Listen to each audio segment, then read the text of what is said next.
Hi friends, ఈ question ఒకసారి observe చేయడమ్మా. Documents of evolution, జీవ పరిణామానికి ఆధారాలు ఏమిటి?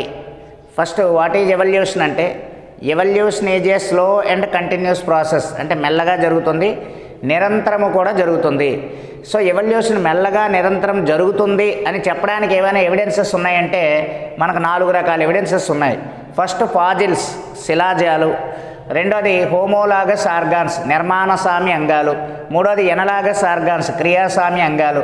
నాలుగోది ఎంబ్రియాలజికల్ ఎవిడెన్సెస్, పిండోత్పత్తి శాస్త్ర నిదర్శనాలు. అయితే ఫాజిల్స్, శిలాజాల గురించి స్టడీ చేయడాన్ని పేలియంటాలజీ అంటారు. ఈ శిలాజాల యొక్క ఏజ్ని అబ్జర్వ్ చేయాలంటే కార్బన్ డేటింగ్ మెథడ్ యూజ్ చేస్తారు.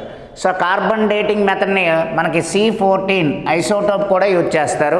సో కార్బన్ డేటింగ్ మెథడ్ని ఎవరు కనుక్కున్నారంటే లిబ్బీ అనే సైంటిస్ట్ కనుక్కోవడం జరిగింది. సో ఫాజిల్స్ మనకు డైనోసార్స్ ఇలాంటివన్నీ కూడా ఒకప్పుడు ఉండే, ఇప్పుడు చనిపోయి అని చెప్పడానికి ఫాజిల్స్ ఒక ఎవిడెన్స్గా చెప్తారు. రెండోది హోమోలాగస్ ఆర్గాన్స్. హోమోలాగస్ ఆర్గాన్స్ అంటే నిర్మాణ సామ్య అంగాలు.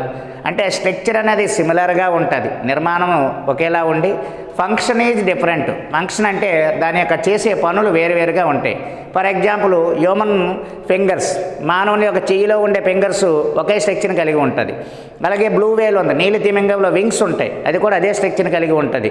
అలాగే బ్యాట్స్, గబ్బిలాల్లో వింగ్స్ ఉంటాయి, అది కూడా ఒకే స్ట్రక్చర్ని కలిగి ఉంటుంది. కానీ ఫంక్షన్ మాత్రం డిఫరెంట్గా ఉంటుంది. మన ఫింగర్స్ అనేవి రకరకాలుగా ఉపయోగపడితే బ్యాట్స్లో ఫింగర్స్ ఎగరడానికి ఉపయోగపడతాయి.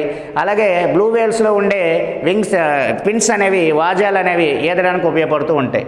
అంతే, structure is similar, function is different. ఇటువంటి వాటిని ఏమంటారంటే హోమోలాగస్ ఆర్గాన్స్ అంటారు.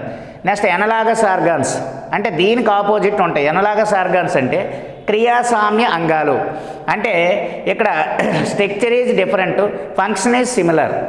స్ట్రక్చర్ డిఫరెంట్గా ఉంటుంది, ఫంక్షన్ సిమిలర్గా ఉంటుంది. ఏంటి structure is difference? For example birds, పక్షుల్లో రెక్కలు ఉన్నాయి, ఆ రెక్కలు ఎగరడానికి ఉపయోగపడతాయి. కానీ స్ట్రక్చరు, అలాగే మనకి బ్యాట్స్, గబ్బిలాల్లో రెక్కలు ఉన్నాయి, అది ఎగరడానికే ఉపయోగపడుతుంది. కానీ ఆ స్ట్రక్చర్ మాత్రం డిఫరెంట్గా ఉంటుంది. ఇది కూడా ఒక ఎవిడెన్సెస్గా చెప్తారు. అలాగే ఎంబ్రియోలాజికల్ ఎవిడెన్సెస్, పిండోత్పత్తి శాస్త్ర నిదర్శనాలు మోస్ట్ ఇంపార్టెంట్. ఇప్పుడు జనరల్గా మనకి కనెక్టింగ్ లింక్స్ అని అంటారు. కనెక్టింగ్ లింక్స్ అంటే ఒక ఫైలంకి ఇంకో ఫైలం, ఒక వర్గానికి ఇంకో వర్గానికి. For example non living things నిర్జీవులు, లివింగ్ థింగ్స్ సజీవులు, ఈ రెండింటికి మధ్య కనెక్టింగ్ లింక్ అని వైరస్లు అంటారు. ఎందుకు అంటారంటే వైరస్లు బయట ఉండేటప్పుడు నిర్జీవుల్లాగా ఉంటాయి, బాడీ లోపలికి ఎంటర్ అయిన వెంటనే రీప్రొడక్షన్ జరిపి సజీవులుగా మారుతాయి. అర్థమవుతుంది? అలాగే ప్రతిదానికి కూడా అనిలెడ, ఆథ్రోపోడ, అలాగే మనకి chordates and vertebrates, invertebrates, reptiles, birds, ఇలాగ కనెక్టింగ్ లింక్స్ అనేవి ఉంటాయి.